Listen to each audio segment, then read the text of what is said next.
Hello, everyone. Today's email question is yet again a beautiful one. How does one move from a mindset of poverty to a mindset of wealth? How does one move from one state of mind to the other? Now, Neville Goddard spoke about moving from one state to the next. Let's see if we can expand upon this one. The desire to change has to be stronger than the desire to remain the same.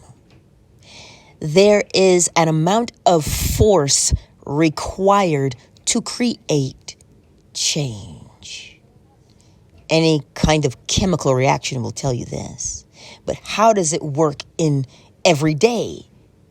Well, the law of vibration, the law of polarity, the law of rhythm, and the law of cause and effect are all so intertwined. Every single law is so intertwined, you cannot really separate them. But let's walk through them all, because we think that going from one state of mind, I'll just think positive instead of negative. That is not necessarily the case. A mathematical formula can be this one. Desire multiplied by time equals change. So you see, what must you have first? The desire to change.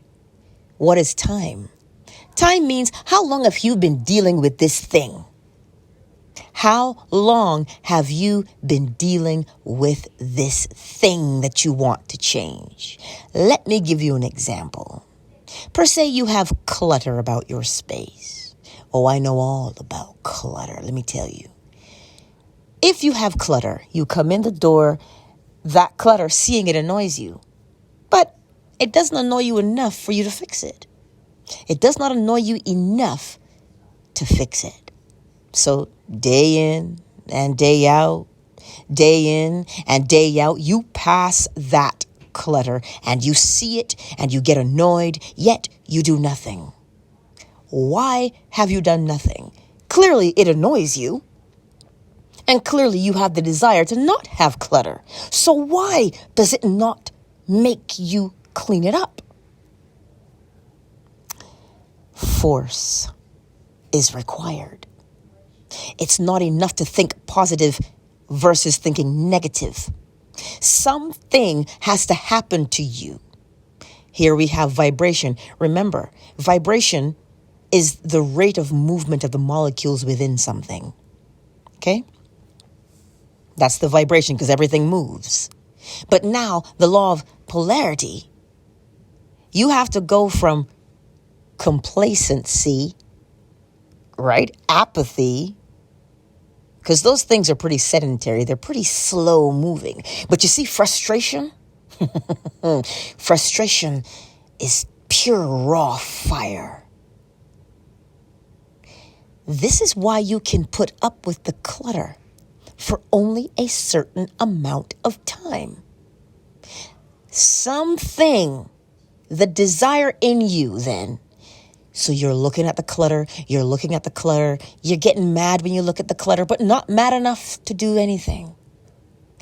That change, that force required is the buildup of your frustration. You're moving from apathy and complacency to frustration. So however long it takes you to move from apathy and complacency, seeing the clutter, however long it takes you to move from there, that is the force that you require to create the change so you clean it up. Because I tell you, you'll come through the door and you will look at it and you'll go, not another lick of this today. And within 20 minutes, the clutter is gone. Everything is in its rightful place. And what is the first thing that you do? You sit down and you go, that feels really good. Neville explained it like this. Neville explained it like sex. because you know it is the build-up to the climax. The climax does not just happen. It is the build-up to the climax. And when the climax happens, well, then you've changed. So it is the desire multiplied by time, which will equal the change. Why time? Because it takes time. It is going to take you time to go from apathy and complacency to frustration. When you are so fed up with where you are, nothing will stop you from changing. But you have to get to that point. You see, this is why I used the analogy of clutter. If you look around your house and you see clutter, how long have you had it sitting there? It's not bothering you. See, that's the problem with people. We want to change, but what you want to change from is not bothering you enough for you to make the change. And we sit in it, and we wallow in it, and we steam, and we fester until such time that you can no longer fester any longer, and the change just simply happens. You know, you hear somebody went postal, right? Somebody just lost their cool because they've been dealing with it for so long. They had to go from complacency and apathy to sheer raw frustration to create the move. Because people don't move without something. Force. It's not a force that somebody else is making you do something. That's not it. So to move yourself from one state to another requires two major things: the desire to change and the length of time you've been dealing with the desire. So that's why I say it's not enough to say, I don't want to be poor anymore. You can have as many affirmations as you want. I am wealthy. I am wealthy. I love money. Money comes to me easily and effortlessly. Money just flows into my life easily and effortlessly. You can say as many affirmations as you want. But when you are tired, when you are literally and figuratively frustrated enough with your poverty, then the change happens. The change happens. Look at a volcano. A volcano, the lava is moving underneath the surface all the time. It cannot stop moving.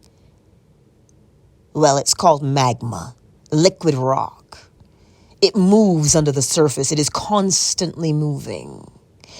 But you see, what causes the eruption and the lava to erupt is force. It has been moving for so long and building and building and building and building until such time it erupts. Let me reassure you, it is not because you do not want to change. Oh yes, you want to. And it is not because you don't want to change bad enough. That's not it either. It is that humanity finds a way to justify where they are at. You find a way to put up with where you are at. You find a way to remain complacent. And it is that thing, that finding a way to remain where you are. Not because you want to or you're lazy. That's not it. This is the way you've been designed. You see, when something threatens your very survival, your instinct to survive is so strong that you will overcome it. This is why a mother can lift the car off of a baby. She's not complacent at that time. It is the survival instinct that, like I said, there's a force required. The desire to change must be stronger than the desire to remain the same. So, where in your life are you being complacent and apathetic? When you see it, because trust me, when I tell you I understand clutter, I'm looking at some right now. And for me, when I don't want to see it, I take my glasses off. We do this. It annoys you. And it annoys you. And it annoys you. And it annoys you. And it annoys you. And it annoys you until you have had enough. And once you've had enough, change happens. It is the law of polarity and the law of rhythm in full effect. You see, because the momentum is being built. Remember the volcano. The momentum of change is being built. You see, the magma is moving. Nice and slow it moves until such time that there's no space left to move. That change becomes inevitable. It's almost as if change is outside of your control. But it isn't, you know. It is not outside of your control. It isn't. Because once you see the thing that annoys you, you can only walk with a pebble in your shoe for so long until you say, because you know that pebble in your shoe, you jiggle, and you wiggle the pebble till it goes to a place that is a much more comfortable so you can continue walking. How long can you walk or how long can you suffer until you are forced to change? So you see, the mindset, the desire for something, it is there. It is there. Desire multiplied by time equals change. There is a length of time required, not because anybody is cruel, not because of anything, but it's the law of polarity. It is the law of rhythm. Because you can only pull the arrow back so far until it fires forward. You've got to build the momentum. Because momentum is what the human requires to create change. The analogy now, the image just flashed into my head, so let me say it. The image of the frog in the water. You see, that water, the temperature, it's okay. It's tolerable. It's tolerable. That's the thing with humanity. We want to change, but we find ways of tolerating the discomfort. We find ways of tolerating the discomfort until such time that the discomfort becomes intolerable. And what do? You snap and you change. Now, for the person who goes postal, right? They're moving at a rate, whatever speed it is, the law of vibration, right? Because good, bad, or indifferent, the time that you fester with something. If you're festering with a thing that is it generates so much anger within you. If you're festering with that, right? Well, then once you snap, what do you think erupts? What is within comes out. So let's look at poverty. I know this video is a little bit long, but bear with me here. Let's look at poverty. You know, people say, well, she's been on welfare or he's been on welfare for 30 years. Why? Why would someone stay on welfare for 30 years or longer? Because the needs are being met. There's no reason to change. There's no reason to change. There's no force. Do you see it? This is why people put up with relationships for so long. Until one day you come in the door and you said, Look, there are the papers. I'm done. I'm up out of here. And you leave.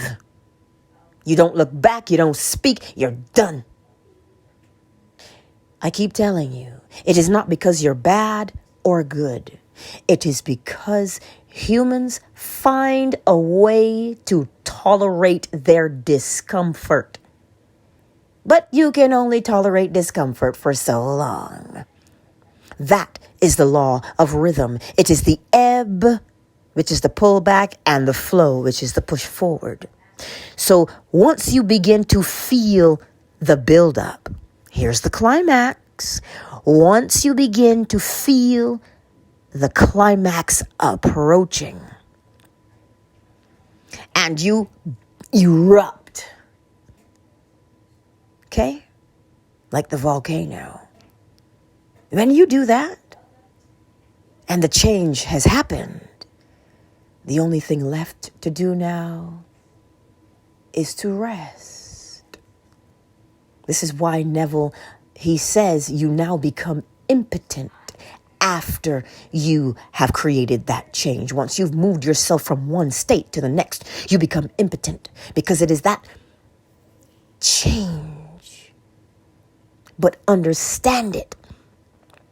Understand that it is completely up to you. It is. So long as you remain comfortable with where you are, then you will remain the same. But the desire to change must be stronger than the desire to remain the same. So if you don't want to be poor anymore, if you don't want to be poor anymore, look at the situation. Where are you making the compromises to facilitate your poverty? Where are you making compromises to facilitate your poverty? So you see, you never are stuck in a situation, ever. Where are you being complicit? Where are you being comfortable? Where are you tolerating the same behavior in your life that keeps you trapped where you are? I leave you with that. So now, I trust you understand how to take yourself from one state to another. Where are you being complacent? Where is it that you are tolerating a particular behavior? Because it's easier to tolerate the behavior. Of course it is. It's easier to tolerate the behavior. Why? Because it is familiar. But there's another video that I'll link below here that tells you change comes from within you. So there's nothing to fear about the behavior. If you don't like where you are, where are you being complacent? And where are you tolerating the behavior? Not why. Where are you tolerating it? Because you'll begin to see it. And when you see where you're tolerating it, then you ask yourself, is this what I want? Anyway, I leave you with that, and I trust it makes sense. If not, drop a comment below, and I will elaborate some more as Spirit directs. Much love.